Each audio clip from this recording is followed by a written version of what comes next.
Swastiastu. Selamat siang, Ibu dan rekan-rekan. Pada video kali ini, kami kelompok 7 akan menjelaskan materi mengenai sistem AMONG. Nah, karena di awal video kami sudah memperkenalkan diri, jadi kita langsung saja ke materinya.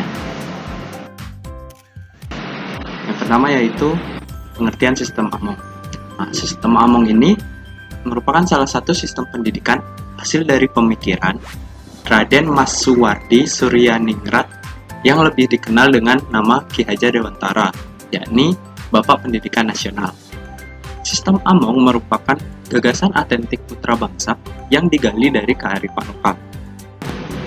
Nah, AMONG sendiri berasal dari bahasa Jawa, yaitu mong atau momong, yang artinya mengasuh anak, menjaga, membina, dan mendidik dengan kasih sayang. Nah, pelaksana AMONG atau momong ini disebut dengan pamong, yang mempunyai kepandaian dan pengalaman lebih dari yang diamong. Nah, di sini dalam konteks ini, guru atau dosen disebut pamong yang bertugas mendidik dan mengajar anak sepanjang waktu. Tujuan dari ini dalam sistem AMONG, setelah anak menguasai ilmu pengetahuan, maka anak didorong untuk menggunakan ilmu pengetahuannya agar bermanfaat bagi masyarakat sekitar. Nah, sistem AMONG juga melarang memberi hukuman, disiplin secara paksaan atau dengan kekerasan. Karena itu, dapat menyebabkan hilangnya jiwa merdeka anak. Thank you for the time that given to me. Introduce myself, my name is Iketut Adi Dharmayatra, and then in here I will explain about 3 principles of the system AMONG. Oke. Maafkan atas bahasa Inggris saya yang agak nyeleneh. Di sini tentunya saya akan melanjutkan presentasi dari rekan saya Ngurah Bayu Artana. Di sini saya akan menjelaskan mengenai 3 prinsip dari sistem AMONG tersebut. Nah, yang pertama yaitu ada Ingarso Suntolodo, yang kedua ada In Madio Mangun Karso, yang ketiga ada Tuturi Handayani. Yang pertama ada Ingarso Suntolodo.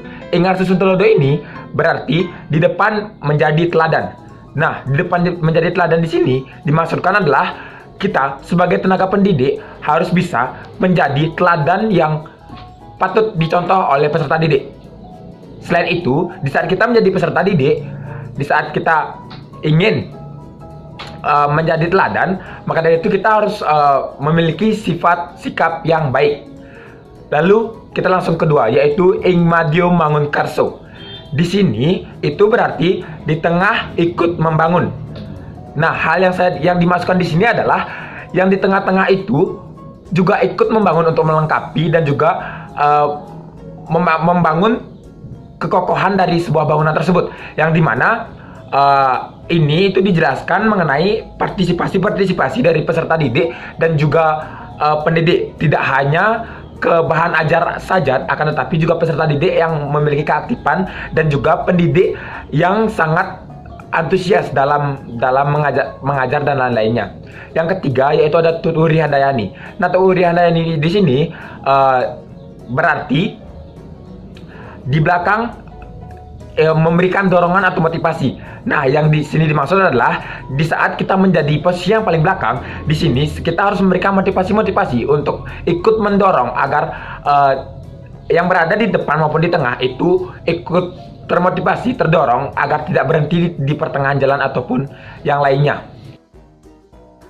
Saya di sini ingin melanjutkan presentasi dari rekan saya mengenai sistem AMONG. Baik, yang pertama langsung saja. Sistem AMONG ini memberikan kesempatan yang seluas-luasnya kepada kemandirian siswa, di mana anak didik itu diharapkan mampu mengembangkan disiplin yang ada pada dirinya tersebut melalui pengalaman, pemahaman, serta uraiannya sendiri. Nah, selanjutnya saya ingin membahas tentang tujuan dari sistem AMONG. Adapun dari tujuan dari sistem AMONG itu tersendiri yaitu untuk mengembangkan anak didik agar menjadi manusia yang beriman dan berakhlak, berbudi pekerti luhur, cerdas dan berketerampilan, serta memiliki kesehatan jasmani dan rohani agar mampu menjadi anggota masyarakat yang mandiri dan bertanggung jawab atas kesejahteraan tanah air serta manusia pada umumnya. Selanjutnya, saya ingin membahas tentang implementasi sistem AMONG dalam dunia pendidikan. Sebelumnya, apa yang dimaksud dengan pendidikan? Pendidikan itu merupakan sebuah tuntunan di mana anak mencapai kodrat yang ada pada dirinya tersebut. Nah, dalam hal ini Ki Hajar Dewantara juga berpendapat bahwa dalam mendapatkan pendidikan tidak ada perbedaan antara berdasarkan jenis kelamin. Maksudnya yaitu anak yang berjenis kelamin laki-laki maupun perempuan harus mendapatkan pendidikan yang sederajat, sehingga anak tersebut mendapatkan kewajiban dan kebahagiaan yang semestinya. Anak sebagai makhluk atau manusia wajib untuk menuntun kodratnya agar mampu bergaul secara bebas dan natural. Nah, dalam sekolah-sekolah yang merupakan tempat tinggal bagi guru dan muridnya untuk melakukan segala kegiatan yang tidak terbataskan waktu ini, maksudnya yaitu apabila dalam sekolah itu pembelajaran resmi sudah selesai, bahkan dari berbagai sekolah menambah kegiatan tambahan, contohnya seperti kegiatan ekstrakurikuler. Sehingga dengan banyaknya kegiatan itu dapat dikatakan bahwa sekolah itu merupakan tempat tinggal bagi pamong dan muridnya. Sekolah yang merupakan tempat tinggal bagi pamong dan muridnya itu diciptakan oleh Ki Hajar Dewantara. Sehingga melalui hal tersebut terbentuklah hubungan yang erat antara pamong, murid, serta seluruh anggota dari sekolah tersebut. Nah, mungkin sekian yang dapat saya presentasikan di sini. Mohon maaf apabila ada salah kata. Presentasi selanjutnya akan dilanjutkan oleh rekan saya. Adapun materi yang akan saya bawakan adalah rancangan pembelajaran dalam sistem Among. Nah, dalam sistem Among ini, rancangan pembelajaran dibagi menjadi dua, yaitu rancangan pembelajaran dalam kelas dan rancangan pembelajaran di luar kelas. Nah, rancangan pembelajaran di dalam kelas ini terbagi menjadi 3 tahap, yaitu yang pertama kegiatan awal.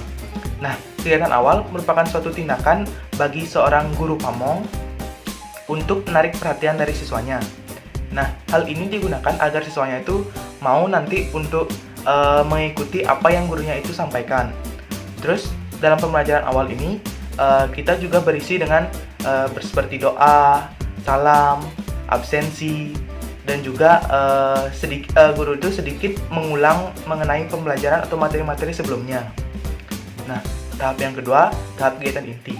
Nah, tahap kegiatan inti ini, guru menjelaskan mengenai materi apa yang ingin dia sampaikan pada hari ini.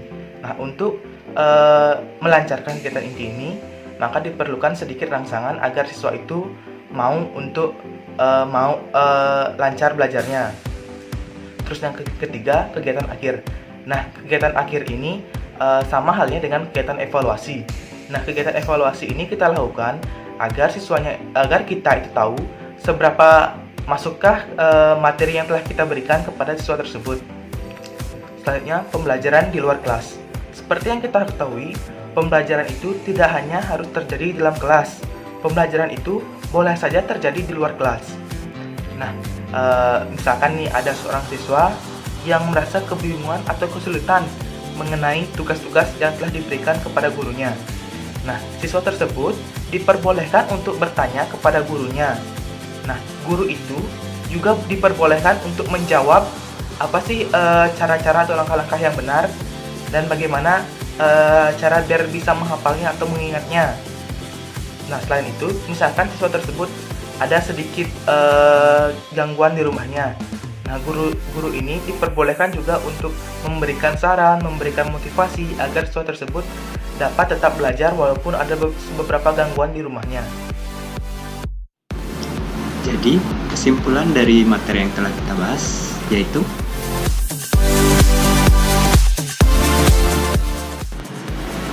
sekian presentasi dari kelompok 7. Jika ada yang ingin ditanyakan, bisa ditanyakan di forum diskusi Google Classroom. Saya selaku moderator, mohon maaf apabila ada kata-kata yang kurang berkenan di hati ibu dan rekan-rekan. Sekian dan terima kasih. Akhir kata saya ucapkan Om Santi Santi Santi Om.